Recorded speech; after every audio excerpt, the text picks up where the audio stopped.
استقلالیت دولتی یکی از بزرگترین و مقدسترین دستاوردهای مردم تاجیک به حساب می رود. این نعمت بی‌بها به خلق تاجیک امکان فراهم آورد که سرنوشت خود را مستقلانه معین نموده راه رشد دولتداری ملی را پیش گیرد. امروز مردم تاجیکستان در فضای صلح و ثبات و وحدت ملی زندگی می کنند و از ثمره‌های استقلالیت بهره‌مند می باشد. پس از به دست آوردن استقلالیت جمهوری تاجیکستان به مشکلات زیاد روبرو گردید. فروپاشی اتحاد شوروی، بحران اقتصادی و آغاز جنگ شهروندی کشور را در وضعیت بسیار دشوار قرار داد. در آن سالهای وزنین خطر از بین رفتن دولتداری و پراکنده شدن ملت به میان آمده بود. در چنین شرایط حساس برگزار گردیدن اجلاس 16 شورای عالی جمهوری تاجیکستان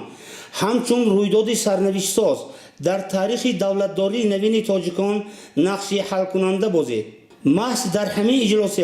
راه‌های برقرار نمودن ساخت کنستیتوسیونی، تحکیم دولتداری و تامین صلح و ثبات معین کرده شدند. این اجلاس به دل مردم امید بخشیده برای نجات دولت و ملت زمینه واقعی فراهم آورد. یکی از قرارهای مهم اجلاس انتخاب گردیدن امام علی رحمان به حیث رئیس شورای عالی بود. راهبری تازه انتخاب فعالیت خود را از تلاش برای برقرار نمودن صلح، وحدت ملی و همدیگر فهمی آغاز نمود. می‌گذاریم به دوره‌های وقتی که تو دوره 2000 ما همیشه بها داده می‌توانیم که در برابر اونی که ما یک آغاز جنگ شهروندی بود و در یک مدت کوتاه با بلند بودن فرهنگ ملت و دولت ما تیز آتش جنگ خاموش شد و آن مبارزه های زیر آبی که در داخل می رفت البته عمل کردن گرفتن، لیکن دوره به دوره هر یک این گروه ها نابود کردن، پراکنده شده، از بین رفتن که ما قدم ماندیم به دوره نو، یعنی که تو سال اگر بند و بست کنیم تا سال 2000 اکنون بعد سال 2000 گیریم اگر علاقه زمینه های خیلی فراهم آمدن برای رشد هم در ساحه قشلاق، خواجگی قشلاق و هم در رشد صناعت، در رشد فرهنگ. برای همین حاضر ما هم تو نظر افکنیم بیهوده نبود چون همون کتابایی که پیشوای ملت در وقتی که ما گرسنه بودیم، تشنه بودیم، لیکن به همین نام نکرده مبلغ‌های مخصوص خصوصا برای رشد ادبیات و فرهنگ موجود کردن. ما در شهر پنجکن شاهد همان گشتیم که حتی هنگام اولین سفر خودشون پیشوای ملت در سرازم باستان علاقه دستور دادن که ما باید همون اون نگاره هایی که در زیر آفتاب و برف باران ماندگی بامپوش نماییم. البته این کار آسان در همون دور از نظر ما کاری ناممکن بود، لیکن به همین نگاه نکرده به اونه که یک قسم مردم ما گرسنه بودن اذیت میکرد، به همین نگاه نکرده، لیکن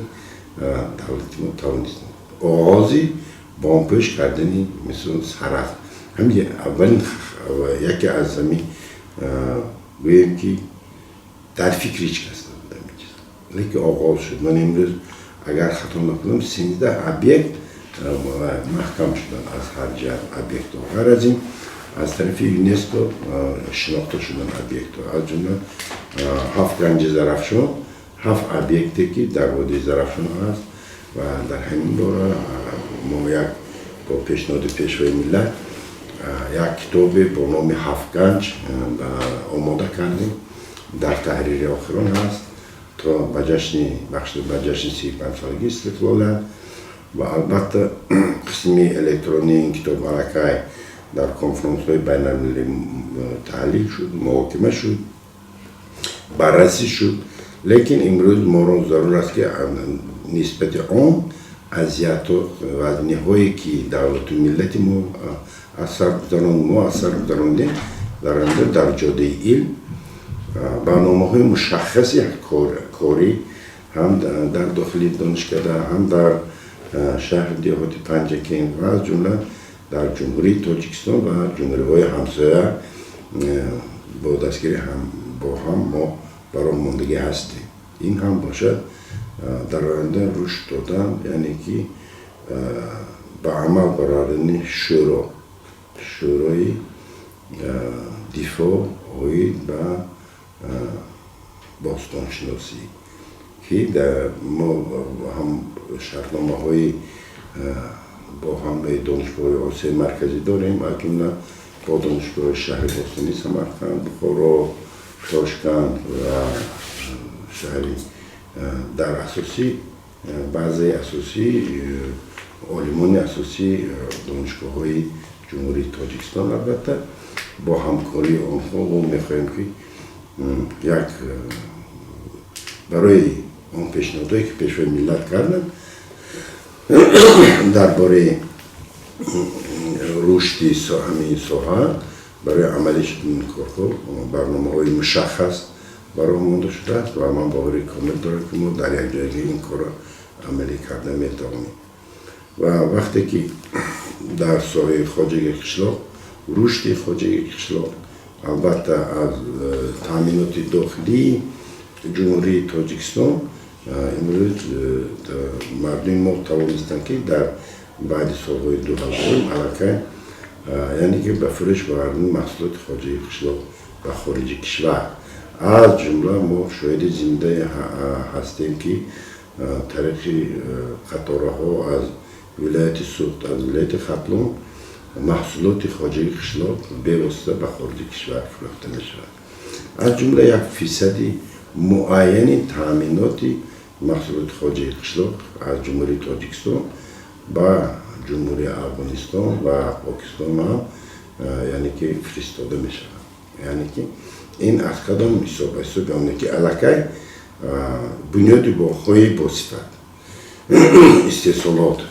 تامین کردن گرمخانه و سردخانه ها تشکیل کردن، یعنی که نگاه داشتن محصولات خواجگی قشلاق، نگهداری آن و به خارج تامین کردن در برابر تامینات داخلی. البته وقتی که تامینات داخلی تا به نظام ندارد و صادرات مال نمیبرد. یعنی که این قدم ها علاقه در آخرهای سالهای 90 سر کرده بعد سال 2000 خیلی رواج گرفت و در برابر همین برنامه رشد ساحه صنعت از طرف دولت، برنامه دولتی قبول گردید با پیشنهاد پیشوای ملت که علاقه در این دوره نیز کارهای خرد و بزرگ به عمل آمدن پیش رفتن و من رو وقتی که این شده بعضا تحلیل میکنم خودم بخونم بسیاری نزاع‌ها و نابینی هایی که از خارج کشور نسبت ما میشد این هم باشد از برای گشت راهان بود. یعنی که بسیاری ها میخواستن که از همون فرصتی که ما کم قوتی دولت ما استفاده برده، یعنی که به همین ابیکتی ابرقدرتی که در سطح جهانی در 10 گانه میسته بلندترین و پرقدرتترین گز در 10 گانه جهانی میشود، میخواستن که به همین دخالت کنند و محض با ایستادگی پیشوای ملت همین نیروگاه نگاه داشته شد و با سهمگذاری مردم و حکومت تاجیکستان این امروز ممکن یک قدم دیر باشه، لیکن با قدرت قوه داخلی دولت و ملت بنیاد شد و این چیز در حقیقت همتا ندارد. امروز ما عملا دیدیم و در حقیقت وقت اگر آدمانی که از آدمانی که سالهای 2000 تا 2000 اگر پرسان شده یکون همین باوری در آن وقت یکون که باوری نداشت که ما چنین راه ها، چنین پول ها، چنین گز ها، چنین ترقیات رو ما دیده میتوانیم و این همه نیرو است، این قوت و قدرت است. این هم در برابر خود یک ریسک است. ریسک در چند جهت اگر به نگاه روغن نگاه کنیم، یکم ریسک در آن است که ناترسیده رد کردن پیشنهاد دولت‌های ابرقدرت، دولت‌هایی که می‌خواستند که در برنامه روغن اشتراک کنند. این یکم بود. دوم ریسک در حقیقت در همین منطقه وقتی که در دوره اتحاد شوروی ابرقدرت با برنامه‌های همون وقتی پرقوت وقتی که این کار رو آغاز کرد و در آخر رفته در حیرت زده موند. یعنی حیرت زده کدام نقطه نظر و حیرت زده در اون وقت موند که در حقیقت نو فکر میکردن که بعضی جبهه هایی که در همین کار هست و جبهه ها از روی برنامه ممکن اجرا شونده بود، نه که از روی عقلانیت جدا باور نکردنی بود. توسط مذاکرات صلح و کوشش‌های پیوسته توانست فضای آرامی و ثبات را در کشور تامین نماید. پس از برقرار شدن صلح و ثبات، حکومت جمهوری تاجیکستان به تطبیق برنامه‌های مهم دولتی آغاز کرد و پرزیدنت کشور ما به واسطه در نگاه راغون یک نگاه خردمندانه کردن، در برابر یک ریسک هم کردن که دولت‌های مثل گوییم که فدراسیون روسیه، جمهوری ازبکستان، جمهوری چین، قزاقستان و دیگر دولت‌هایی که آمریکا حتی می‌خواستن که در بنیاد این گس اشتراک کنند، یعنی که نام خودشون مونده که گفتن نه. این هم یکی از سبب‌های اساسی بود که ما با سیستم بحران حتی فرامدیم، یعنی که رد کردن اشتراک دیگر دولت‌ها در بنیاد گس راغون و همین چیز این روز یک قوه‌ای چقدر که قوه برق خودش به این قدر وای دارد، این هم یک قوه بزرگترین شد و در حالت به انجام رسیدن رسیده میتواند که ما البته با اون استقلالیت تامینات نیروی برق و رشد صناعتی که نسبتا ارزان، رشد صنعتی که در بازار جهانی رقابت پذیر می شود ما اون میرسیم. و کدام خاطر میرسیم؟ با اون خاطر میرسیم که وقتی که برق در امروز وقتی که ما جهان رو میگردیم میبینیم عملا در تمام جهان در حتی در دولت‌های ابرقدرت این خیلی نرخ برق ارزان نیست. در یکم من وام نخوردم، گرچندی که مردم ما بعضا گله میکنن که برق قیمت شد دیگر شد، لیکن اکویولنت فودنوکی و اینا حساب نمیگیره و همین کنجی امانی رشدی ما بیواسطه از همین برق هست و وقتی که ما طبق برنامه پیشروی ملت در اکسپورت برق علاقه در منطقه در رقم جای اول میبراییم، در این وقت اگر ما نظر افکنیم در این وقت واردات یعنی که رشد بودجه دولت یکدم به سطح بلند، یعنی که در برابر چی؟ در برابر استفاده نیروی ارزان. شما تصور کنید که یعنی مردم ما باید این چیز درک کنند که برای نساز هایی که از امروز آب کتی تامین میکنه 0.01 تیم یا 1 تیم گویه نرخش یعنی که بی پول است این چیز در این فصل تابستان همین چیز بی پول است استفاده برای اون، یعنی که آبیاری کردن صحراها. برای همین ما باید که این چیز بین به مورد به مقصد سفربر کنیم، استفاده بری کنیم و در نتیجه این بسیار نتیجه های خیلی خوب میده. در نتیجه خیلی خوب میده. برای همین من را مخنی هستم که یعنی که بعد سال 2000 بیشتر در برابر این بلند برداشتن 100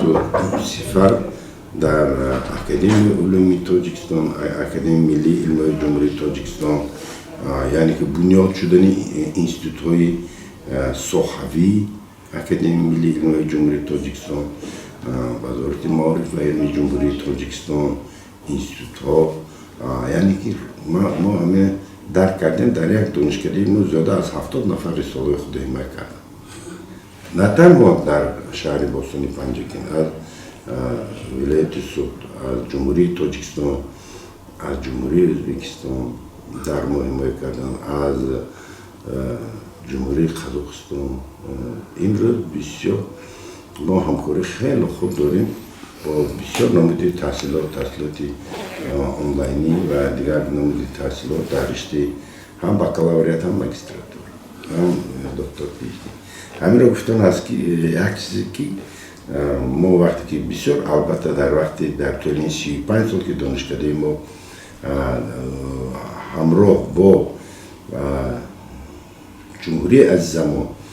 و همه اون پستی بلندی ها و وزنی هایی که رو برون شدیم به همه همین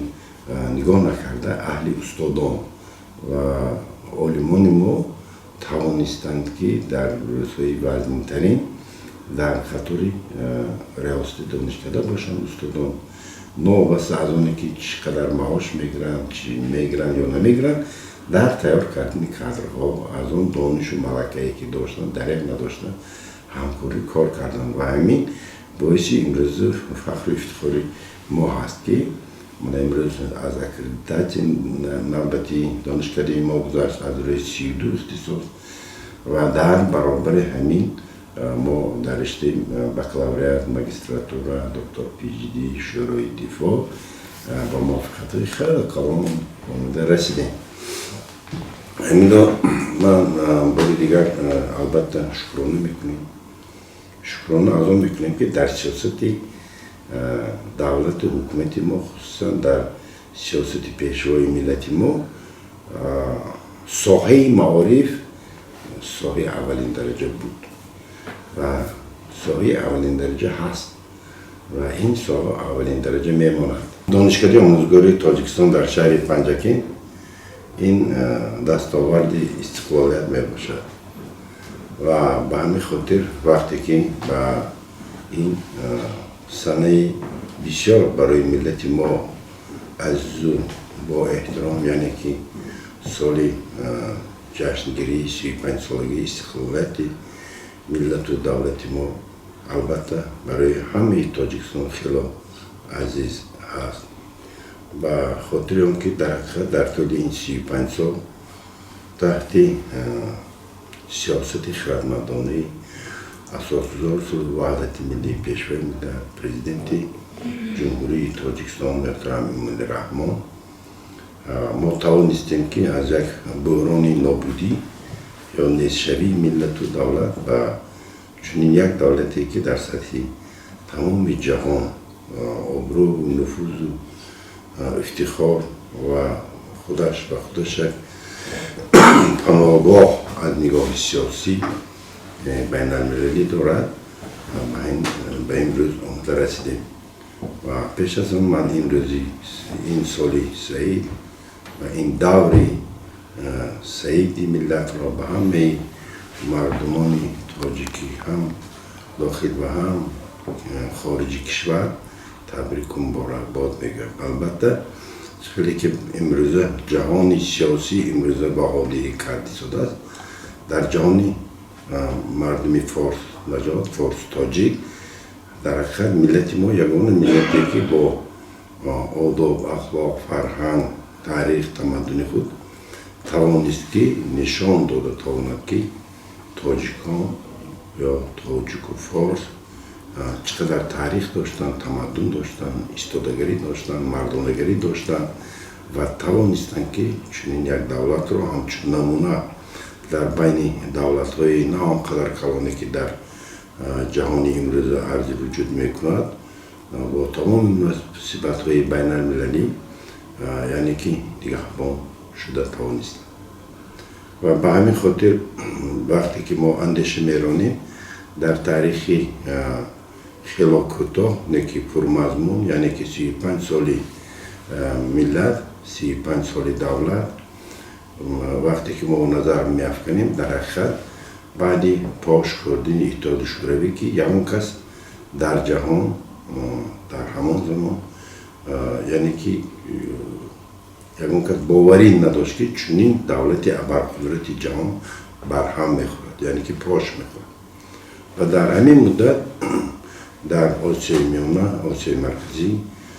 در بین دولت های آسیای مرکزی نیست یک شور، یک تقسیمات، یک تیزیتوندی خیلی زیاد به عمل آمدن از جمله از بین این دولت ها اولین دولتی که جبر دید، جفا دید یعنی که جنگ شهروندی را از سر گذراند روزهای به نهایت مدهش وزنین شد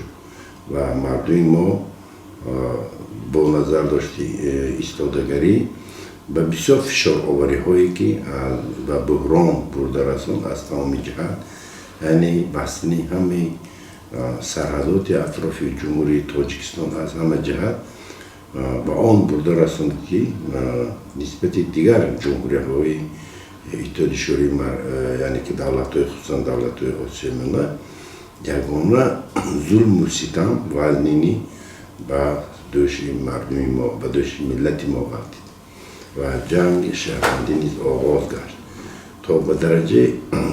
سیاستمداران چقدر که پیشوا ملت در همه برآمدهای خود هم اختصاص قید کرده آمدند که اینجا بغیر دو قوه‌ای که به هم رمز می‌بردند قوه‌های سیوم هم هست می‌بردند. در همون وقت و در همون زمان البته برای مردم ما این یک سخنهای معما بود، لیکن آهسته آهسته افشا گردید که در حقیقت قوه‌های بودند که در داخل جمهوری تاجیکستان و از بیرون از تاجیکستان تاثیررسانی میکردند به خاطر برهمپاشی دولت تاجیکان و بر همین چیز به نهایت کم شد حالتهای آماده رسیده موندگی بود که دولت ما یعنی که نابود شد از بین رود و در بین چند دولت های دیگر ممکن تقسیم شده نابود شده رفتنش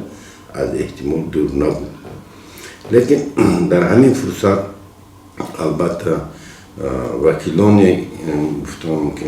در حقیقت قهرمان نشان دادن وکیلان مردم مجلس عالی جمهوری تاجیکستان و بعدا با هم آمده به خود یک رهبر انتخاب کردن که این شخصیت از همه جوانترین در هیئت وکیلان مجلس عالی هم وقته البته رحمانوف امولی بودند که شریفویچ که در حقیقت یک انتخاب عاقلانه شد در همینجا. در کدام صورت؟ در آن حالت که در حقیقت در همون ساعت همون دقیقه چون یک شخصیت دلیر در برابر سیاستمداری شخصی دلیر معترض و خردمند در کار بود که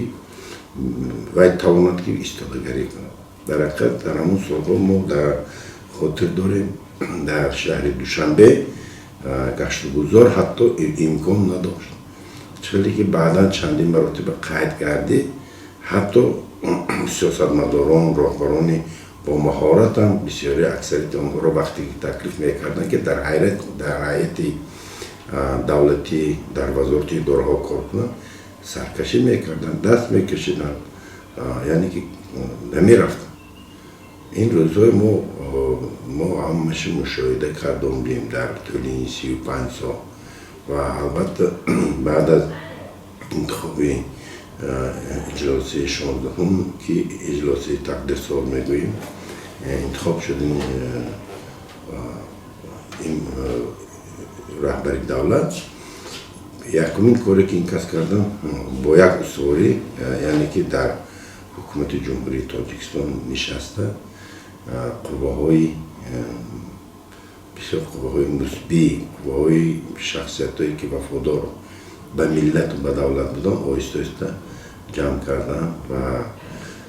این قدم اولی که این کس مانده این قدم مصالحه بود، وحدت بود و به همین خاطر چکلی که امروز همه روز در طریق رسانه ها، تلویزیون، رادیو، روزنامه ها، مجله ها ما شاهد میگردیم به نهایت هزارها جلد کتاب آیدی تاریخی همین 35 سال علاقه نشر شدن، هزارها جلد که در اینجا البته همه طرفه این مسئله تاریخی 35 ساله را در هزارها جلد علاقه مردم ما هم در خاطرات خود هم در دیگر جبهه‌ها علاقه نام‌نویسی کردن، یعنی که متشکلی در همون وقت یعنی که تشکیل شدن وحدت پیش از همه پیشوای ملت آغاز کردن از محلگرایی، از بند بردن محلگرایی. این آن چیز محلگرایی آن چیزی بود که ما جمهوری کوچیک ما رو به همین جنگل آوردیم و قدم اولین از بین بردن محلگرایی معدود کردن محلگرایی بود و به این چیز دست یافتم و هر وقتی که میشنه تحلیل میکنید یک چیز به خلاصه میکنید که چخیل میتوان مثل یک سیاست جاری شد بعدی پاشکاری اتحاد شوروی که یک سیاست جاری شد که یعنی که تا همین درجه رسید که برادر با برادر در یک فکر نبودن ضد هم دیگر سخن میکرد حتی پدر به پسر در یک افکار نبودن در یک سخن نبودن یک قسمی آنها یک چیز رو دستگیری میکردن دیگرشون عکس عمل بود یعنی که ضدیت حتی در دایره در داخل عائله آغاز شده این به منطقه و به جمهوری رفته رسیدگی بود در حقیقت برای این بسیار ویم که یک عقیده هایی در کار بود که در این بین کارهای کردن در کار بود که نه تنها اینها رو به مصالحه آوردن به هم آوردنی عائله که آغاز دولت از عائله بنیاد می شود از همینجور آغاز کرده دوره به دوره رفته همه این رو مکمل کرده اصلا وقتی که در خاطرات ما میموند وزینترین حالت یکم حالتی که برای بین هویت دهشت آور برای ما بود این سفر پیشوای ملت به جمهوری افغانستان بود که در اونجا رفتن در همون دور زمان در همونجا فرود آمدن مردم دعوت آوردن این یک از قهرمانی برای دولت ملت از اون از طرف پیشوای ملت برای اینکه در حقیقت اینجا یکون تشکیلات هم داخلی هم خارجی کفالت سفر پیشوای ملت دادگی نداد یکون نفر لیکن این که سفر کردن و البته این قدم استوار و شکننده اون جبر رسولهایی که نسبت ملت ما بود و از همون دوره سر کرده مردم ما برگشتن از خارجی کشور برگشتن یعنی که اعتبار دلپوری و دلگرمی حرکت در داخل جمهوری ما با وجود آمد البته همه اشک شده میریختن و از جمله همه خرسندی میکردن و از همون وقت سر کرده علاقه نگاه قدم ها دوره به دوره دیگر شدن هم از نگاه داخلی کشور و هم از خارج کشور در حیرت از جمله در اون وقت از دولت های ابرقدرت همکاری که ما داشتیم با فدراسیون روسیه و البته با دخالتی بسیار قواهای داخلی خارجی پیشوای ملت توانستن که وحدتی ملی را به دست بیارن و این البته اولین قدم بود یعنی به هم آمدن به وحدت آمدنی مردم ما بعدا وقتی که ما همیشه نظر میافکنیم نوبسته به همه اون جنگ و جدال های همان دوره آغاز اولی سالهای 90 به همین نگاه نکرده ما مشاهده میکردیم که در حقیقت مردم ما بسیار مردم خردمند دانشمند بودن ما چرا مشاهده کردیم پیش از ما در سابقه معارف ما اون رو مشاهده کردیم که یعنی که رفتن به مکتب قطع نشد در همون سالها نو بس از اون کدام ادبیات هایی که در همون سالهای آغاز 90 بودن با دسترسی همانها پیش از همه معلمی تاجیک گفتم ممکن قهرمانی نشان دادن ما شاهد در همون بودیم که چندین سال معلم های ما معاش نگرفتن یکون می رفتن علاوتا کارهای علاوگی میکردن یک بردنون میفتن با وقت و ساعت نظامی مکتب از دست نرفت نظامی مکتب پایدار ما و مکتب ها در منطقه ها به نهایت خدمت شایان کردن از جمله در عملی شبیه سیاستی دولت عملی کردن سیاسی دولت در منزل کو این از هم یکی از بعدم همکاری بسیار مستقیم پرقوتی مکتب با وزارت از اون با وزارت معارف و علم جمهوری تاجیکستان درباره علاقه در آن در نظام نوی دولتداری یعنی که تامین نمودنی ادبیات ها تامین نمودنی کتاب‌های درسی. البته چندین مراتبه دوره به دوره این کتاب‌ها در تحریرهای نو به چاپ رسیدن. حالا هم کمبودی ها دارن، لیکن در همون دور زمان اولین قدم، اولین نیرو رو جلب کردن به ساحه معارف این یک موفقیتی دولت و ملت ما بود. و مکتب توانست که یعنی که پایه‌دار علم و فرهنگ و تنظیمگر و نگاه برنده و پیشبرنده علم و معرفت در جامعه ما گردد. با وجود همین وقتی که ما ششته تحلیل میکنیم دوره به دوره، یعنی که این دوره تا سال 2000 این دوره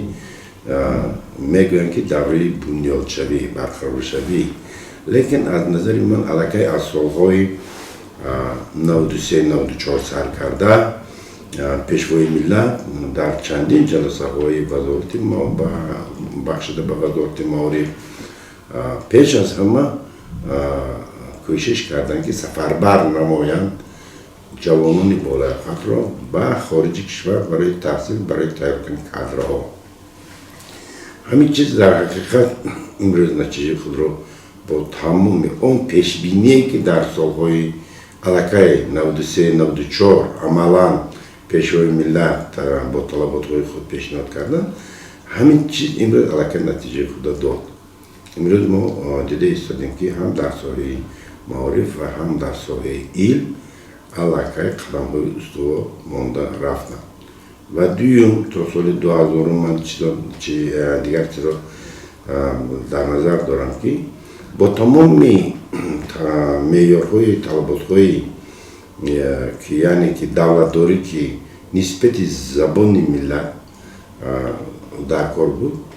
اون رو با تمام طلبات‌های جدی پیشوای ملت برآورد. یعنی که نه تنها زبانی دولتی و زبانی معتبری زبانی تاجیکی ما نه تنها از دیگر کلمات‌های بیگانه مخلوط نسبتاً آزاد شد، بلکه با پورتر گشت در تیار کردن کارهای علمی. یعنی که زبان تاجیکی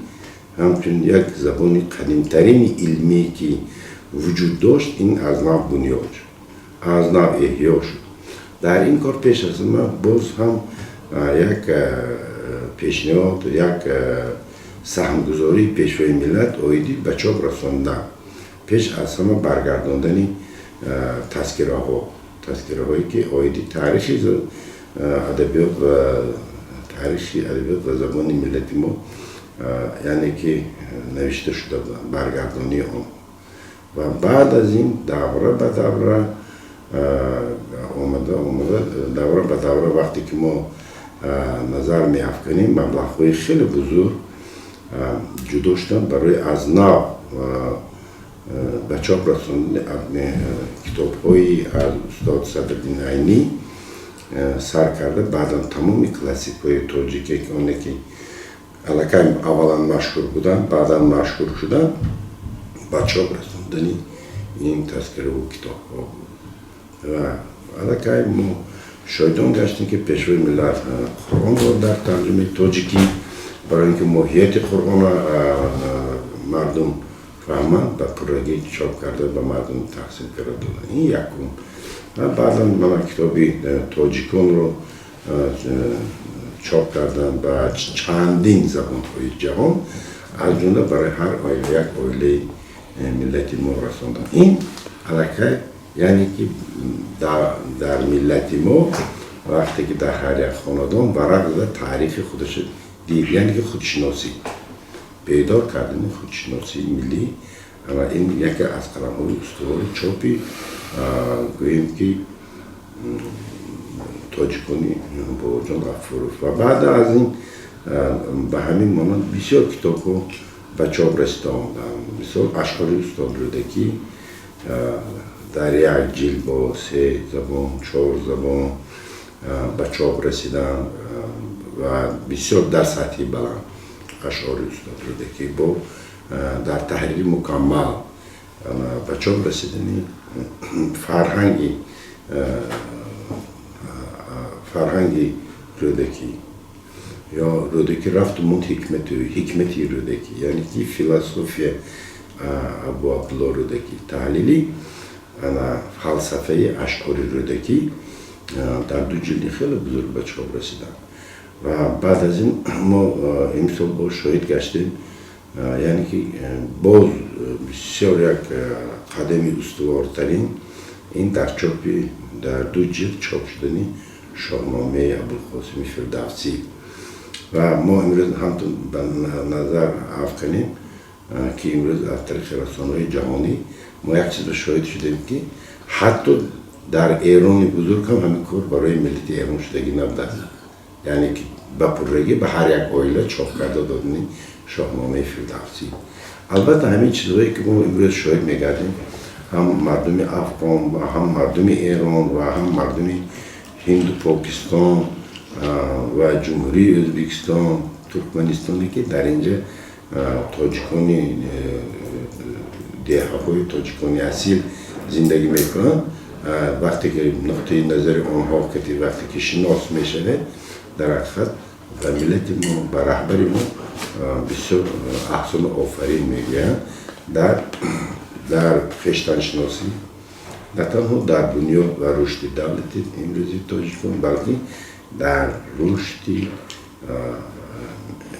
این مردم فارس نژاد امروز ما شاهد میشیم بسیار خرسندی بخش است که هم مردم ایران هم مردم افغانستان آرزو میکنند که چنین یک سربر و یک رهبر داشته باشند. در این دوره 3 هدف استراتژی کشور معین گردید: رهایی از بنبست کمونیکاسیونی، رسیدن به استقلالیت انرژتیکی و تامین امنیت عضوی. برای عملی نمودن این هدفها صدها لایحه‌های مهم اقتصادی و اجتماعی راه اندازی شدند. با بنیاد راهها، نقب‌ها و پل‌های زمانوی تاجیکستان از بنبست کمونیکاسیونی تدریجاً رها گردید. به خاطر چی؟ به خاطر آن که نیروی استاد دانش، نیروی معلم و طلبه این نیروی هست که جامعه را نگاه می‌دارد. این نیروی است که جامعه را به راه راست هدایت می‌کند و کارهای نیک هدایت می‌کند، در طلب علم هدایت می‌کند. و ما البته چیزی که پیشوای ملت چندین بار قید کردم همین رو گفته هستم که باز یک بار دیگر ما نظر می‌افکنیم به استادان معلمان دهات که از آنی که یک برده نام داشتن نداشتن لیکن امروز زندگی خیلی خوب دارن، امروز معاش خیلی خوب میگیرن، یعنی که کمپنساسی سالهای پیشین بسته شده است، یعنی که به هم آمده شکرانه میکنن و در برابر همین در کارهای علمی مردم دهات خیلی جدی همکاری کردن با علمان ما، یعنی که در آن پیوند یعنی که از بین رفتن ایدئولوژی شوروی و گرفتن به گذاشتن به ایدئولوژی ملی و یک درجه پر کردن آن خالی هایی که مثل که در بین به وجود آمده بود در یک مدت کوتاه‌ترین. البته این در مقاله های علمی استادان و معلمانی در ساحه معارف که از روی اکادمی علومی پداگوژی تاجیکستان عمل میکند و اینستیتوی تحقیقاتی که در نزد وزارت معارف و علم جمهوری تاجیکستان عمل میکند بسیار مقاله ها و مجموعه های علمی خیلی خوب در سری وقت به چاپ رسیدن و دسترس مکتب شدن و در همین حالت مکتب توانست که خودشان نگهبانی کنند. در سمت انرژتیکا ساختمان نیروهای برقی آبی و تجدید شبکه‌های انرژتیکی امکانیت فراهم آورد که کشور به سوی استقلالیت انرژتیکی قدم‌های استوار گذارد. همزمان در بخش کشاورزی اصلاحات عملی گردیده برای تامین امنیت عضوی تدبیرهای مؤثر اندیشیده شدند. در برابر رشد اقتصادی به ساحه اجتماعی نیز توجه مخصوص ظاهر گردید. مکتب و مؤسسه‌های طبی بنیاد و از نوسازی شدند. سطح خدمت‌رسانی طبی بهتر گردید و برای رشد ساحه معارف شرایط مساعد فراهم آمد. و در مجموع من همین رو گفتنی هستم که در برابر آن اشاره هایی که کردیم که معارف برای پیشوای ملت در جای اول میسته، یعنی که از اون چیزی که خرج کردیم من سالهای 90 خصوصا آخری 90 میلیون ها کتاب ها به چاپ رسیدن. میلیون ها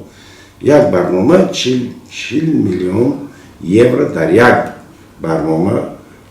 کتاب ها که چاپ شدن که از طریق حکومت جمهوری تاجیکستان در گردش مکتب است و این کتاب ها به نهایت نگاهبان شدن و منفعت خود رساندن.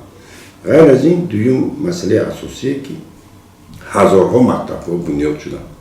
از جمله در همین شهرهای مرکزی جمهوری تاجیکستان چنین مکتب های بنیاد شدن که این سطحش در سطح جهانی در جای اول میست. یعنی که آنقدره که مبلغ هایی که با کدام طریق به جمهوری تاجیکستان وارد نشود پیش از آن به مکتب روانه کرده شد، به مجموعه های فرهنگی روانه کرده شد، برای شرایط زیستی استادان، جوانان، معلمان جوان سفربر کرده شد. از جمله برنامه‌ای که امروز تامین کردنی معلمان، خصوصا معلمان جوانی که درس آموزگاری ختم میکنند تامین کردن با جایزه است، یعنی که اونچه که نزد هفتگی دیگر کارها بسیار کارها به عمل رسیدن. دویم زمینه عملی یک چیز من در آخر من گفتنی هستم که ما یک چیز به شاهدی زنده گشتیم که امروز جوانان ما رو به علم آوردن، رو به مکتب نه، رو علاقه از مکتب به علم آوردن و دوره به دوره قریب هر سال 6 نفر، 8 نفر تا 13 15 نفر در یک سال رساله علمی خود حمایت میکنه. این هم باشد آن دانشجویانی که از کوهستان فرآمده در دانشکده ما تحصیل کردن، در همینجا کار عمل و کار کردن، در همینجا دست به علم زدن و امروز دوره به دوره حمایت کرده رفته است. در آن دهه‌هایی که من در این باره فکر و افکار نداشتم، امروز 3-4 نفر 5 نفر شخصیت‌های هستند که رساله علمی حمایت کردن، نه تنها در جمهوری تاجیکستان، در فدراسیون روسیه حمایت کردن، در دانشگاه‌های اروپایی حمایت کرده شدیم. حاضر ما شرطنامه خیلی خوب داریم با در جمهوری چین حمایت کرده شدیم. آسان نیست. متخصصایی که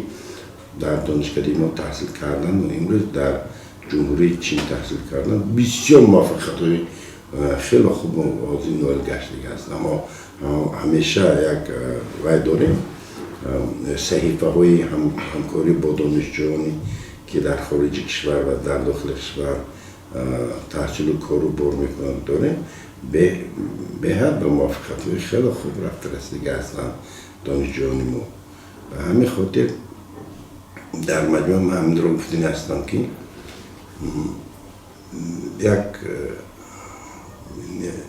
یک عالمی سیاستمدار جهانی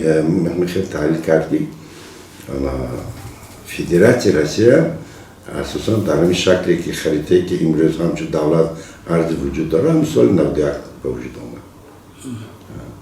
لیکن از اون ما خریطه ما بر وقت با هم خریطه‌ای که بود آمده، یعنی که خریطه ما نگاه داشته آمده استودیم. لیکن از نگاهی تاریخی که نگاه کنیم ما در اساسی مضمون کتاب‌های استاد باباجان غفور علامه، اگر ما خیرتم که همه کتاب‌ها در همین دوران ما همین قهرمان‌هایی که جناب اولی گفتن قهرمان ملت کردیم، استاد صدرالدین نعینی، باباجان غفور و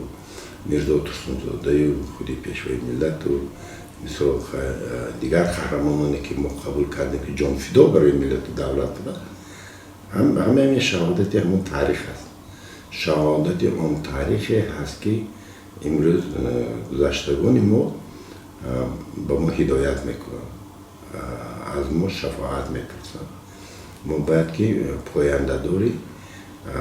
همون عقیده های همون رفتارهای قهرمانی که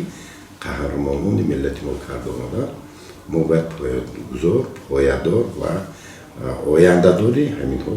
شده ما در کار می شود که همه روز پیشوای ملت در برآمدهای خود دوره به دوره قید میکنند که ما یک دولت آباد خوب بنیاد دینی دنیوی همه طرف یک دولت جهانی برای جوانان آینده نسل آینده خود یعنی که میگذاره به خاطر آنکه همین رسوایی کنند همین پیروی کنند از کدام نگاه ما جوانان باید که پیگیری کنند و از اون که پیش از همه طلب علم کنند طلب وقتی که انسانیت که طلب علم به درجه های بلند برای ملت و دولت از ملت و دولت بنیاد شده پیش می رود در همون حالت دولت ابدا میماند نوابسته امروز اگر به نگاه تحلیل جهانی نگاه کنیم همه مردم فارس نژاد جهان تمام کره زمین امروز احسان آفرین به دولت ما به ملت ما به پیشوای ما میکنن که در درون یک آتشی درگیرون که گرد و اطراف همه در آتش بود همه جا میسوخت در مابین همون ایستاده همین دولت نگهبان کرده نگاه داشته به همین مرتبه بلند رسانیده این اگر ما همطور افشا کنیم در حقیقت این درست است ما همه طرفه از تمام جهت ما ضربه دیدیم از تمامی پهلوهایی که نگشتیم این علاقه تاریخ شد امروز به همین خاطر همه این دولت ها همه مردم برای ما مشفق شدن غمخوار شدن دوست شدن به خاطر تازگی یعنی به خاطر آزادانه تازه یعنی که با نیروی خردمندانه پیش رفتن دولت و ملت ما بود شد و به همین درجه مضمونی خلاصه مضمونی درآمدهای پیشوای ملت مراجعت به جوانان از آن عبارت است که جوانان علاقه من باغچه‌های بچگانه به پروژه راه مهندسانی یعنی که گذاشتن به تحصیلات 12 ساله دیگر در این باره وقتی که هر وقتی پیشوای ملت یک چیز پیشنهاد میکردن در آن وقت البته در بین مردم یک مذاکره های دو جانبه میشه بعضی میگفتن که آفرین بعضی میگفتن نه این وضعین این ناممکن لیکن همه ممکن شد اون چیزهایی که پیشنهاد شد در اول که کارهای ناممکن بود لیکن همش ممکن شد من یه سری روان میگفتن که این افسانه لیکن ما چشم خود که دیدیمش کرونا چشم خودم ما که دیدیم که این نیروگاه هست که این قوت و قدرت هم دولت و هم ملت و هم خلق تاجیک است و این قوه هست که قوه برق بزرگ است که ملت ما از تمام بحران ها آزاد میکنند یعنی که تمام جبهه هم خواجگی قشلاق هم صناعت هم فرهنگ هم تمدن همه رشد میکنند البته ما باوری کامل داریم که امروز نداهایی که از خارج کشور از دولت‌های با ما هم زبان و هم دین و هم آیین ما علاقه آرزو میکردی ستیم امروز که چنین دولت داشته باشن چنین رهبر داشته باشن انا این چیز است این دولتی بزرگی ما در همین بود بزرگی ما در همین بود که در حقیقت در همون روزی که اجلاس 16 عهد کردن که همین شخصیت رو پیشنهاد کنن یعنی که پیشوای ملت رو پیشنهاد کنن که همین شخصیت سروری دولت باشن امروز همه اونی که دستگیری کردن همه یعنی که از خود منتدار هستن از خود ممنون هستن که در حقیقت که در اون وقت ما خطا نکرده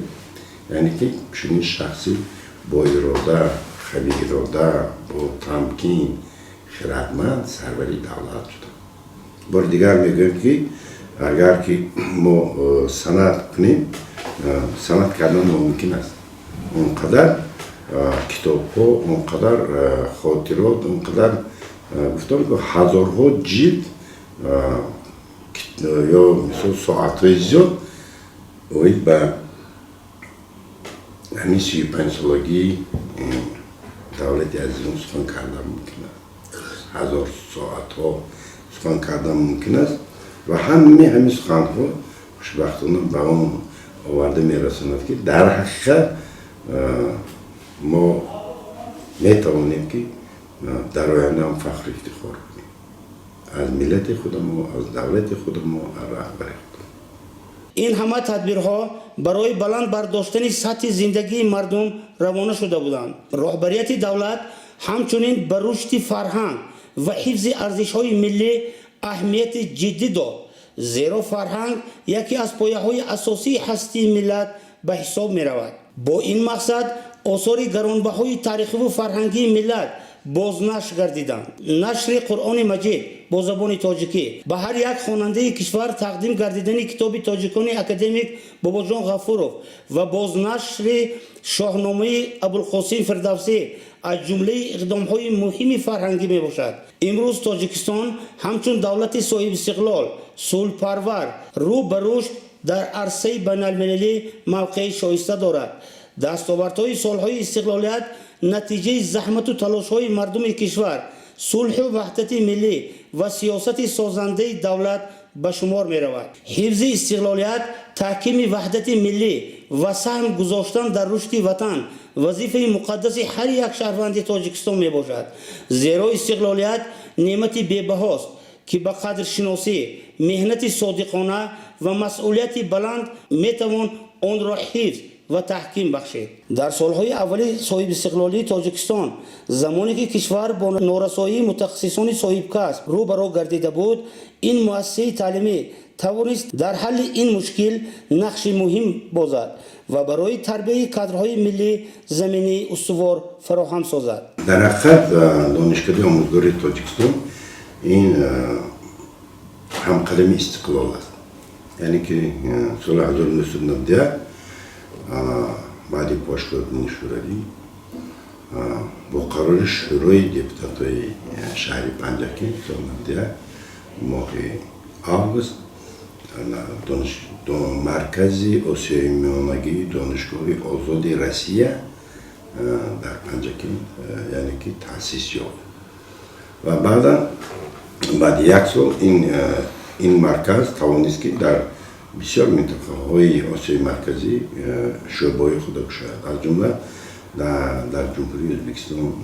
در شهر سمرقند یک نقطه، در جمهوری ترکمنستان، در ولایت چارجو لیوا، در اونجا در ولایت قرقاپاق شهر نوکوس، در اونجا دو نقطه یعنی که دو فیلیال خودش گشود و در شهر دوشنبه یک نقطه خودش گشود سالی 92 و بعدا سال 93 94 با پیشنهاد رکتور دانشگاه آزاد روسیه بینبا و این شعبه ما یعنی که نقطه گذاشته شد، یعنی که از ما دست کشید و ما با مراجعت به حکومت جمهوری تاجیکستان اجازه‌نامه به قدر رسوندیم آیل تأسیسی دانشگاه آزادی تاجیکستان در شهر پنجکی و این هم عمل کرد. از روی 4 اختصاص در هم وقت عرض وجود کرد عمل کند. این یکم حقوق شناسی، منیجمنت، خواجگی دوری فرمری و طبیات شرق وستاشن مدیسین. از روی 4 رویه ما دانشجو قبول کردیم و بعدا از این دوره به دوره های گزارشی خیلی وزین در دانشکده ما به عمل آمده و بعد سال 1998 به 99 در از طرف مقام تجاری حکومت دولت شهر پنجکی بینای سابق حزب کمونیست تاجیکستان در شهر پنجکی و موازنتی دانشکده ما گذشت. دانشگاه ما دانشگاه آزاد تاجیکستان و بعد از این ریاست دانشکده با شورای مؤسسه ما تصمیم گرفتیم که علاقه رشدیم بسیار اختصاصهای زبان شناسی از جمله آموزش زبانهای خارجی، زبان انگلیسی از میان شد، زبان تاجیکی، زبان روسی رو در سطح بلند برآمده آهسته همین اختصاصهای ما با اختصاصهای جداگانه برده رساندیم. تربیت جسمانی، نعمت جمعه بسیار خدمت رو کردگی هستم. بعد سال 2000 این چیزها علاقه ما گرداندیم به فاکولته ها. با فاکولته ها گرداندیم و بعدا از بس که فاکولته های آموزگاری زیاد شده رفتن، بعد ما تصمیم گرفتیم که با نظر داشتی طلبات خیلی زیاد، یعنی که تامین کردن کادرهای آموزگاری در منطقه زرافشان، ما دانشکده آموزگاری تاجیکستان رو تأسیس دادیم و همین هم تأسیس داده شد. دانشکده آموزگاری تاجیکستان در شهر پنجکین تأسیس داده شد و پیش از همه بعضی تعلیمی بنا انشاء و این چیزا البته با دستگیری به واسطه پیشنهاد پیشوای ملت مخالفت اجرای حکومت شهر پنجکین و ولایت سوق دستگیری همه طرفانه جانبه آنها ما توانستیم که دانشکده آغاز سال 2000 یعنی که پتانسیل آموزگاری پرقوت کنیم و به همین خاطر با پیشنهاد پیشوای ملت به طریق استثنا به دانشکده ما از تمام دانشگاه‌های مرکز از جمله اساساً دانشگاه‌های کلیدی، دانشگاه ملی تاجیکستان، دانشگاه آموزگاری تاجیکستان به نام استاد صدرالدین عینی، دانشگاه زبان‌های خارجی، دانشگاه دولتی خوجند به نام باجان غفاروف، البته با دانشگاه دولتی کولاب و باختر، یعنی که همکاری خیلی زیاد کردیم و پیش از همه جوانان ما در شوراهای ماجستراتورا و اسپرانتورا و عنوانجویی همین دانشگاه‌های ابرقدرت سفربر کرده شدند. تاریخ دانشکده از سال 1991 آغاز می‌یابد. ماه 16 ایول همان سال مرکز آسیای میانگی دانشگاه آزاد روسیه در شهر پنجکین تأسیس یافت. با قرار حکومت جمهوری تاجیکستان از 5 اکتبر سال 1994 در زمینه آن دانشگاه آزاد تاجیکستان تشکیل کرده شد که امروز به نام دانشکده آموزگاری تاجیکستان در شهر پنجکین فعالیت دارد. و از همین خاطر پتانسیل ما خیلی زیاد شد. پتانسیل علمی دانشکده خیلی زیاد شد. و کدام خاطر؟ با خاطر که علاقه بعدی به اجرا رساندن این عملها ما مرکزهای ترغیباتی خود در تمام جمهوری تاجیکستان جمع کردیم. از جمله از خودی بدخشان سر کرده در ولایت ختلان، در شهرهای تابعی و پایتخت ما در تمام شهر و ناحیه‌های منطقه ولایت سوق، از جمله در قرقیزستان، در شهر آش، از جمله در شهر شمکنت قزاقستان و تمام شهر و ناحیه‌های جمهوری ازبکستان با مرکزهای هم ترغیباتی، هم تشویقاتی، هم همکاری به عمل مونده و این چیز البته نتیجه خیلی خوب دادن. البته در این بعد در رشد دانشکده ما این کسیلی‌هایی که به پیش آمدن با مانند کووید و دیگر کسیلی‌هایی که به پیش آمدن در چند سال آخر باز با دانشگاه رو برده به بحران ها رسوندن. یعنی که در همین دوره سال 2000 بعد 2000 6 مرتبه دانشکده به بحران خیلی وزین آمده رسید. البته امروز ما این رو درک کردیم که این البته بحران هایی که به سری دانشکده ما آمد این به تمام جامعه جهانی آمد. این یعنی که ما هم خلاصه کردیم که این تأثیری فقط یک منطقه زرافشان شهر پنجکین نه، بلکه این تأثیر رسانی اون کریزیس های بین‌المللی جهانی از همین چیز هست و این چیز خوشبختانه اهل استادان ما عالمان دانشکده این چیز رو درک کردن و به همین خاطر ما توانستیم که یک درجه از اون ضررهایی که به سر ما آمد از اون برای با چند راهی علاوه کی، یعنی که پیش از همه با وجود آنه که پارک‌های تکنولوژی پورا با ما فایده آور نباشن هم ما رشد به براه مونده. به خاطر چی؟ به خاطر اینکه وقت ساعت میرسد که این چیزها در آینده خدمت خدا میکنند در جامعه. هرچند که با دانشکده کمک نکرده باشن هم پارک‌های تکنولوژی برای گرفتن ملکه کاری خدمتمندان دانشجویان ما بی‌نهایت خدمتی زیاد کردن. از جمله پارک‌های تکنولوژی که در یکی از جنبستی وزارت امور جمهوری تاجیکستان اشاره گردید، یکی از پرقوت‌ترین پارک‌های تکنولوژی این در نزد دانشکده ما. به کدام خاطر؟ به آن خاطر که این پارک تکنولوژی دانشکده ما در نزد خود کالج تکنولوژی نواتون داره. امروز ما متخصصان طریق آفلاین، آنلاین دیگر سیستم ها آغاز عملی کرده شدیم برای تیار کردن کادرها در کالج تکنولوژی نواتون. و از همه ضرورترین اختصاصهای ما در همجا تشکیل کردیم، تأسیس دادیم. برای همین ما باوری کامل داریم که این چیز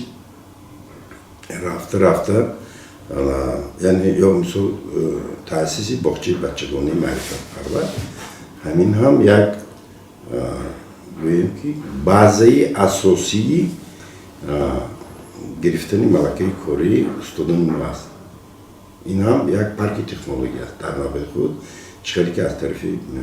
پرزیدنت کشور به کار شروع کرد. امروز از نقطه اول تا آخر یعنی که اون عذاب‌هایی که از طرف ما کشیده شد همه عذاب‌های ملکه کاری برای بنیادی باغچه‌های بچگان تیار کردن کادرها در آینده شده ایستاده است. امروز ما خوشبختی در اون است که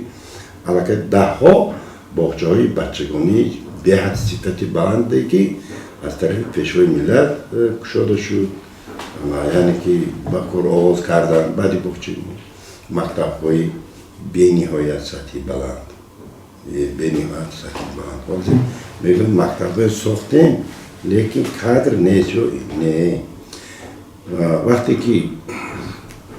که کودک در خانه میشینه، وقتی که از اونجا قدم رنجه کرده و مکتب بیاد، شما تصور کنید که مکتب در کدام حالت باشد. وقتی که مکتب در حالت بلندی علمی و تامیناتی و فرهنگی و زیبایی باشد، البته فکرانی کودک دیگر میشه. یعنی که از خانه تا مکتب حرکت در فضای دیگر، در جهان دیگر، در تاثیرات دیگر میسته و حتما تغییر می‌یابد. و البته این تاثیرش در آینده برای از خود کردن علم و معرفت دانش بلند صفت و صفتی باغچه‌ها و مکتب‌هایی که امروز ما و استفاده دولت ما داده ایستاده است، صفت و صفتش در سطح جهانی، در سطح یعنی که جهانی است. در از روی یک تحلیل‌هایی که ما داریم، جمهوری تاجیکستان برای از خود کردن ساحه معارف، یعنی که فراگیری کودکان به مکتب و به تحصیل در جهان در جای 20 است. از بین 200 ما از جنگ برآمدیم، ما از جنگ شهروندی برآمدیم، انا این نتیجه موافقت ما است. یعنی که در جای 20 با از 24 دولت‌های قریب اصلا دولت‌های ابرقدرت جهان پیش میستیم. من این نتیجه غمخوری دولت و ملت و ساحه معارف است. و دانشکده ما در حقیقت امروز نه تنها در شهر پنجکین، در دهقان، در منطقه زرافشان، بلکه در تمام جمهوری تاجیکستان و جمهوری ازبکستان و تامیناتی مکتب‌ها در جمهوری قزاقستان و قرقیزستان در بعضی ناحیه‌ها همکاری خیلی زیاد داریم و برای تهیه کردن، تامین کردن کادرهای آموزگاری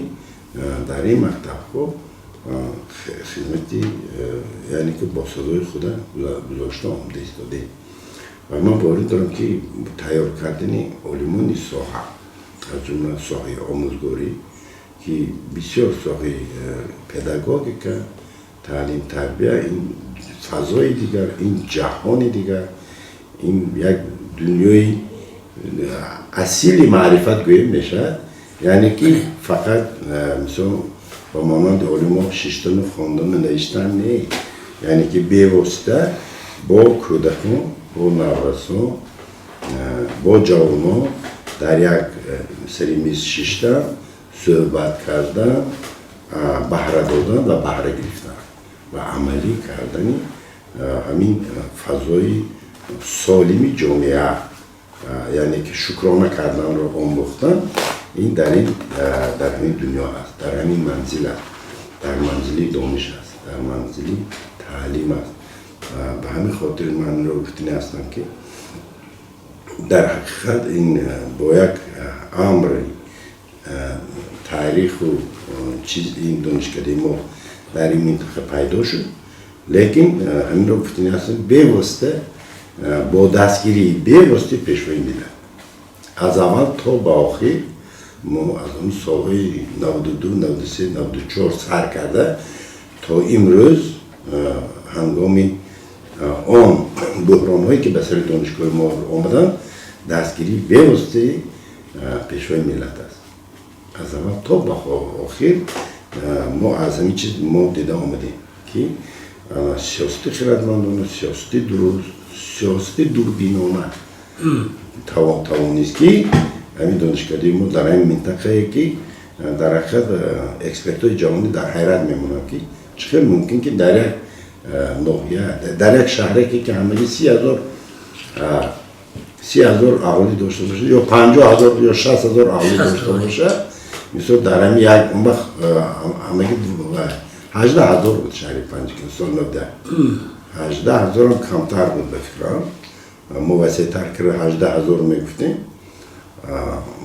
اهالی پنجگین با پروژه شهرنوی پنجگین همگی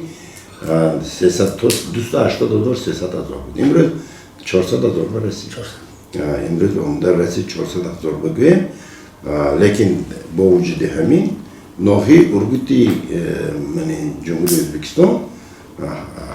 700,000 اهالی داشت و آن وقت در حیرت میموندن میگفتن که ما 700,000 کردیم دانشگاه ساخته نمیتونیم، لیکن شما مثلا 280,000 چیز ساخته تا در همینجا بنیاد کردیم. این من برای میگم که این سیاست دوربیناننده پیشوای ملت بود و به خاطر چی؟ به خاطر اینکه در همون زمانی که آغاز بحرانی که ما سالهای از سرگذران دولتی ما در سالهای وزنینی امکانات به مرکزهای جمهوری رفته تحصیل کردن نسبتا محدود بود، از طرفی به همه میسر نمیشد، لیکن آمدن مثلا تحصیل کردن در دانشکده ما در پنجگین دانشکده این دیگر بله این بسیار امکانات فراهم بود. پیش از هم برای چی؟ وقتی که ایمیگراسی مردم برای کار رفتن به خارج کشور زیاد شد، به مورد به مقصد سفر بر کنیم، استفاده بری کنیم و در نتیجه این بسیار نتیجه خیلی خوب میده. از همان روزهای نخستین تأسیس تا به امروز نام معظم خان انصاری با تاریخ این بارگاه علم و معرفت پیوندی ناگسستنی دارد. معظم خان انصاری یکی از مؤسسان دانشگاه بوده، فعالیت خود را به رشد و پیشرفت این مؤسسه بخشیده است. او سال 1962 در دهه نگنات شهر پنجگین به دنیا آمده. سال 1988 دانشگاه دولتی تاجیکستان را از روی اختصاص زبان و ادبیات تاجیک ختم نموده است. در طول فعالیت مهنتی همچون آموزگار، خادم علمی، محرر و راهبر فعالیت نموده تجربه غنی اداری و علمی را صاحب گردیده است. یعنی که به سفر کاری رفتم و در همین مدت در دهات زنهای جوان، عموما زنها با فرزندان یک قسم ماندن و این دانشکده ما همه خیلی امکانات فراهم آورد که آنها آمده در شعبه غایبانه ما تحصیل کرده همزمان در مکتب‌ها کار کنند. یعنی که از فراش تا استاد مکتب تحصیل کرده رسیدن، یعنی که جامعه همین های پزاند و مکتب ها یک جهت از این چیز تأمینات شده و البته این بسیار حل این مسئله این روز هم حاضر مشکلات خود دارد در جمهوری عزیز ما. همین روز هم همین مسئله مشکلات خود دارد. مثلا چند سال پیش یک حالت شد که همین مردم یک دوره با یک کوچ بستن برای بررسی رفتن که ما بریم شهروندی میگیریم این تو میکنیم لیکن باز گشته وضعیت ببینید که وضعیت جهانی همه خیلی باید کرد که باز گشته خود داری کردن نه البته خودمون نقض بود است تیم رحمان بود است من از زندگی نقض شد مثل اکنون باز یک تعلیق شخصی خودم هست من وقتی که در دسترخوان نگاه میکنم میبینم که از همه چیزی که در همین دسترخوان ما ارزانترین چیز این نام است از همه چیزی که زیاد است این نام است از همه چیزی که بالازد است این نام است در دسترخوان ما یعنی که سطح و صفت در جهانی از قدیم الایام با وزن گندم چین میکنه قحطی قیمتی دیگر چیز با گندم ارزش از نه اینو دیگر چیزی مردم ما چین میکنه اگر ما همین چینه که اگر از گندم مونه در حقیقت مردم ما هزارها مراتب زیادتر و شکرانه دیگر میکنه ما باید شکرانه به دسترخوان هر یک مردم ما هم نگاه میکنیم کم اکا هستن ولی سطح کمیزاتی هستن در بلندتر در جایی که مشکلات هستن البته نگه در اکثریت وقتی که دسترخوان های نگاه میکنیم دسترخوان شاهانه هستن شخصا امروز بسیار جایی من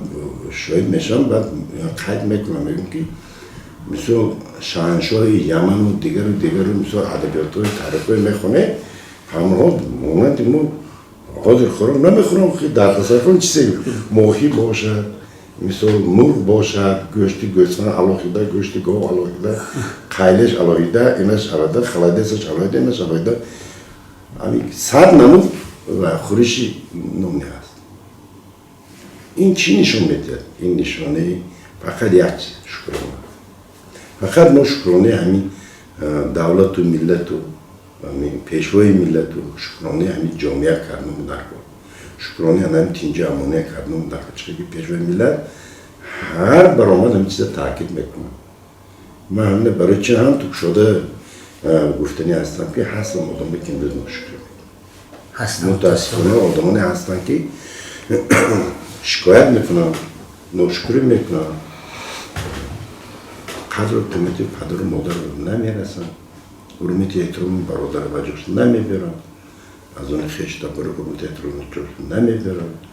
یعنی که اون غیلیش هایی که ما کردیم اکنون اندک و آرام شده آمده ایستاده است لیکن مثال منم یک از همین چیز ناشکری از چی؟ از ویرانشوی اویله ها یعنی که پیروی به ایدئولوژی غرب پیروی به ایدئولوژی جهانی شوی این چیزی که امروز گشته دنیا دید نکن خلاص برای کرد که این کجا میبردن ما کجا بردن میرسن خودی همین پیشوای ملت طلب میکنن هنر و هنرمندی یعنی که کسباهای نیوگان دیگر مثل سر و لباس ملی بنیاد فرهنگ ملی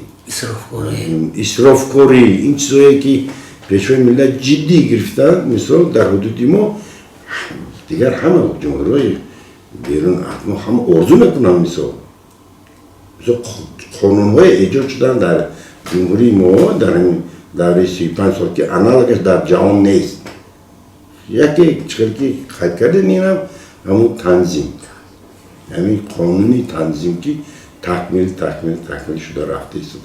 اول و خیلی معقول نبود کمتر نفهمی نفهمی میشد این خودش همین یا مسئولیت پدر و مادر در تربیت فرزند مثل این قانون هم انالوگش دنیا نیست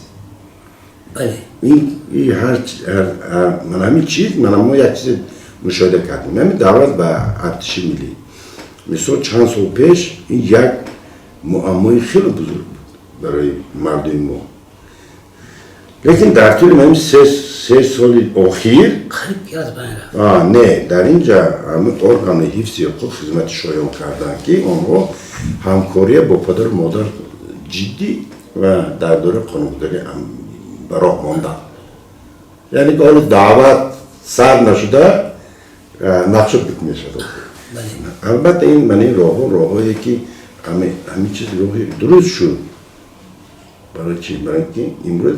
باید چیز دیگر ما باید قید کنیم که پدر و مادران باید این چیز درک کنیم که ما کودک 16-17 سال تربیت میکنیم. تمامی هستی ما میبخشیم کودک تربیت میکنیم. یعنی که کودکی سالمی، کودکی دانشمندی درجه علاقه صنفی 11 دانشجو دارد. علاقه در یک جامعه ما همین های ما باید نگاه داریم. اینا خارج فرستندن در کار نه، یک دم فرستندن در کار نه. اینا در نوبت خود در خودشناسی ملی اول تربیت کردن در کار. یعنی که در دانشگاه‌های داخلی خود ما تیار کردن در کار.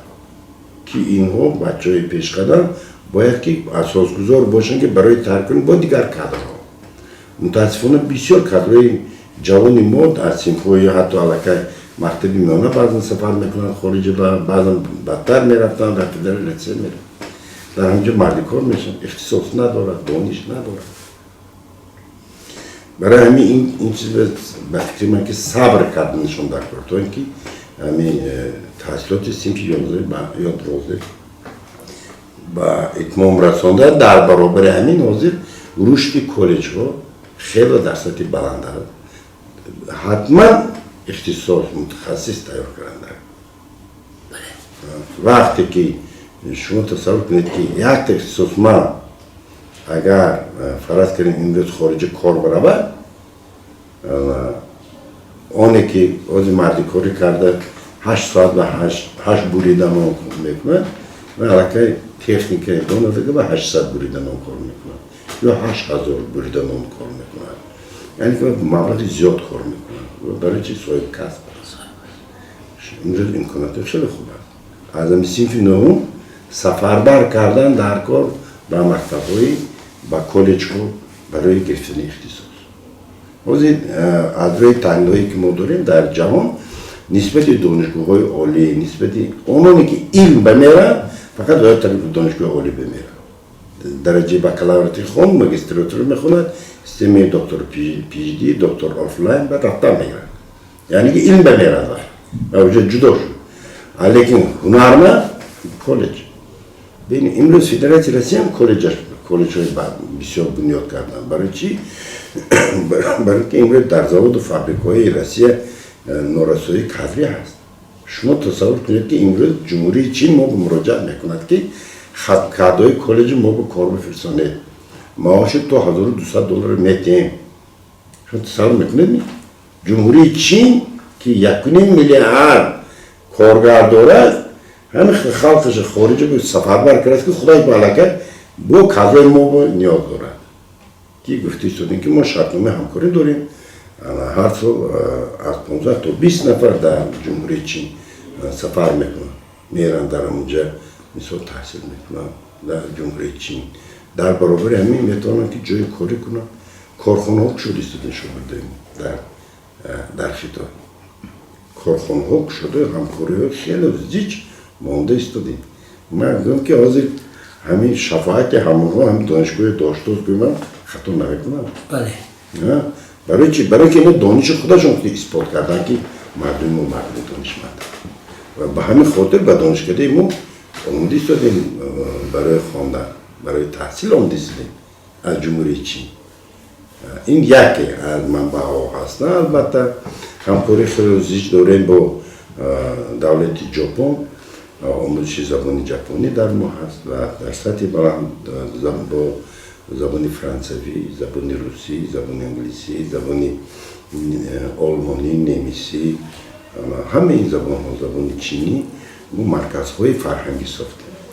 بنیاد همکاری با سفارتخانه ها تشکیل کرده. به خاطر آنکه در هر یک همین دولت وقتی که رفتن میشن با جمهوری ازبکستان بنیاد علاقه چی داره مرکزی. از ماه دکبر سال 2007 معظم خان انصاری وظیفه رکتور دانشکده را به عهده دارد. در دوره رهبری او دانشکده به یکی از مؤسسه‌های پیشرفته تحصیلات عالی تبدیل یافت. پایه مادی و تکنیکی مؤسسه مستحکم گردیده، شرایط تعلیم و تدریس مطابق به طلبات زمان معاصر بهتر کرده شد. وقتی که انسانیت که طلب علم به درجه بلند پرقوتی Özbekistan Tacikistan Özbekistan داره خوشبختانه در این مرکز فرهنگی ما بسیار رکتورهای دانشگاه‌های بنفوذی özbekistan آمادگی هستند. از جمله رکتور دانشگاه دولتی بخارا، سمرقند، دانشگاه ملی özbekistan و زیاده از صدها عالمان از این مرکزهای فرهنگی ما دیدن کردگی هست. و در صفحه‌های اینترنتی هم ما صفحه‌های مخصوص داریم. هم طرف تلگرام، به طرف واتساپ دیگر رسانه‌ها ما به نهایت به چی داریم؟ علاقه مفید داریم و علما از این دانشگاه در دانشکده ما آمده تحصیل می‌گذارند. و چند اختصاص‌های زبان ازبکی نیز ما آماده کردیم. برنامه‌های مشترک کردیم با ازبکستان که در برابر تامین کردن مکتب‌های ازبکستان در مکتب‌هایی که در شهر دهاتی پنجکن در جمهوری تاجیکستان مکتب‌های ازبکی هستند برای تیار کردن زبان و ادبیات ازبک دیگه اختصاص‌های تا مکتبی در دانشکده ما عمل می‌کند امروز و می‌توانند آماده تحصیل کنند در ما. و من باوری کامل دارم که البته من شخصا خودم رو یک شخصی خوشبخت‌ترین می‌حسابم به خاطر آنکه از روز بنیادی همین دانشگاه و دانشکده از روز آغازش سر کرده تا همین روز من در همین درگاه کار و فعالیت میکنم و خوشبخت‌ترین از اون حساب میکنم خودم که دانشکده توانست که همقدمی دولتی عزیز ما استقلالیت دولت ما همقدم باشیم و اویدی تیار کردنی 10,000 متخصصان در تمام از جمله جمهوری تاجیکستان و دیز ظرفشون علاوه در تمام منطقه‌های جهان امروز کادرهایی که در دانشکده ما تحصیل کردن خیلی که قید کردیم کار و فعالیت کرده ایستادن. هم در منطقه امریکایی در دو قطعه امریکایی در قطعه افریقایی هم هستن، در اروپا هم هستن، در منطقه مملکت‌های عرب هم هستن، در هندوستان هم هستن، در خیتای هم هستن خیلی زیاد، در جمهوری چین، در جمهوری ژاپن ده ها دانشجوی ما حاضر صاحب کواتا شده رفته تحصیل کرده خواندن.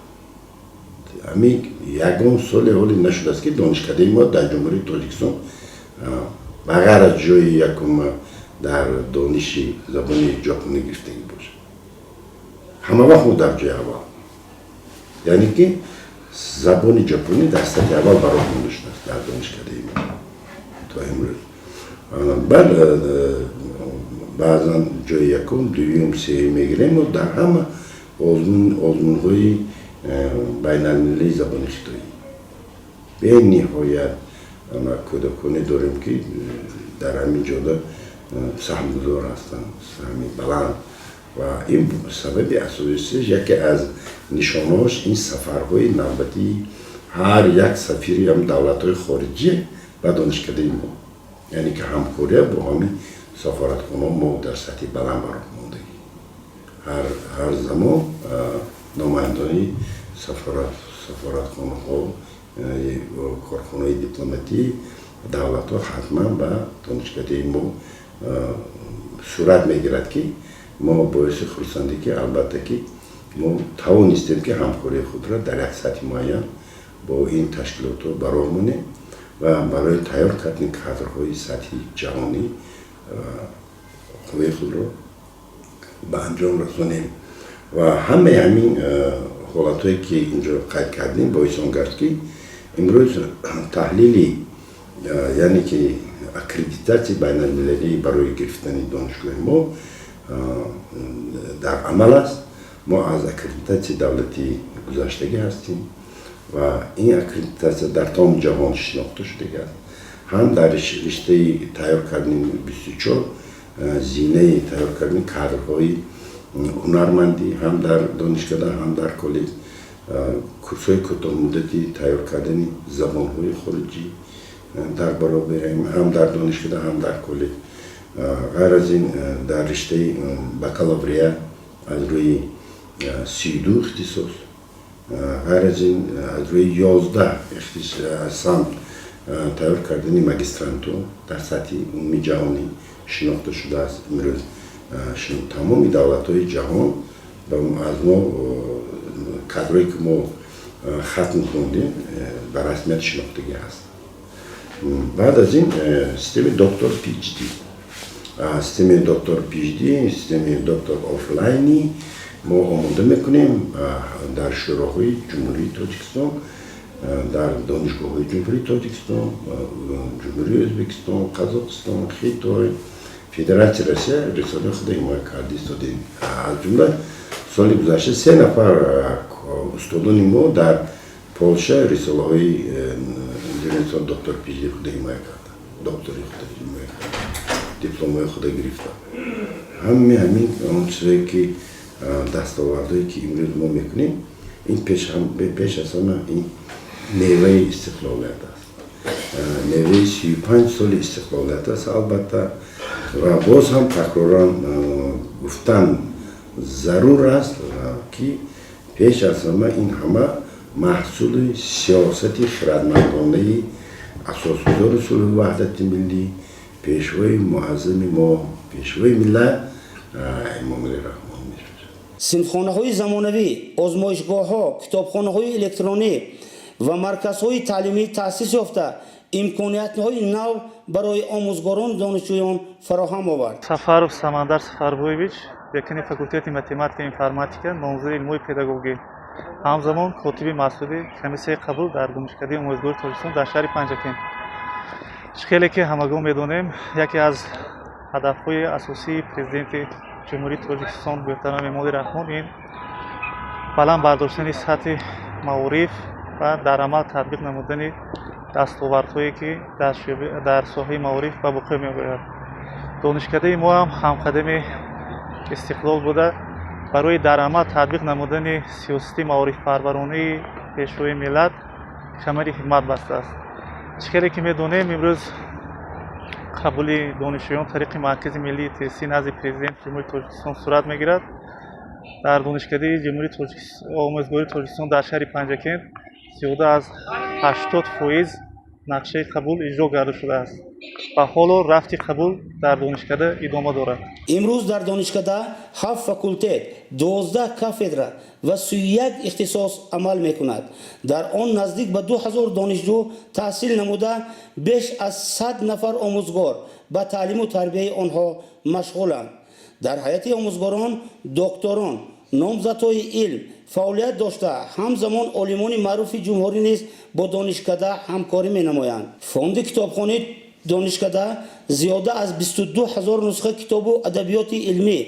و تعلیمی را در بر گرفته، 3 کتابخانه الکترونیک و 3 قرائتخانه به دانشجویان خدمت می‌رساند. برای تطبیق اصولهای نوی تعلیم، مؤسسه با صنفخانه‌های مجهز، آزمایشگاه‌های زمانوی، کامپیوترها، تخته‌های الکترونیک و دیگر واسطه‌های تکنیکی آموزش تامین گردیده است. در برابر فعالیت تعلیمی برای بهتر نمودن شرایط اجتماعی دانشجویان نیز تدبیرهای معاصر عملی شدند. خوابگاه، تالارهای ورزشی، حوض شناوری، آشخانه و دیگر انشاءات‌های ضروری در خدمت دانشجویان قرار داشته برای تحصیل و زندگی آنها محیط مساعد فراهم آورده شده است. که ما از این چیز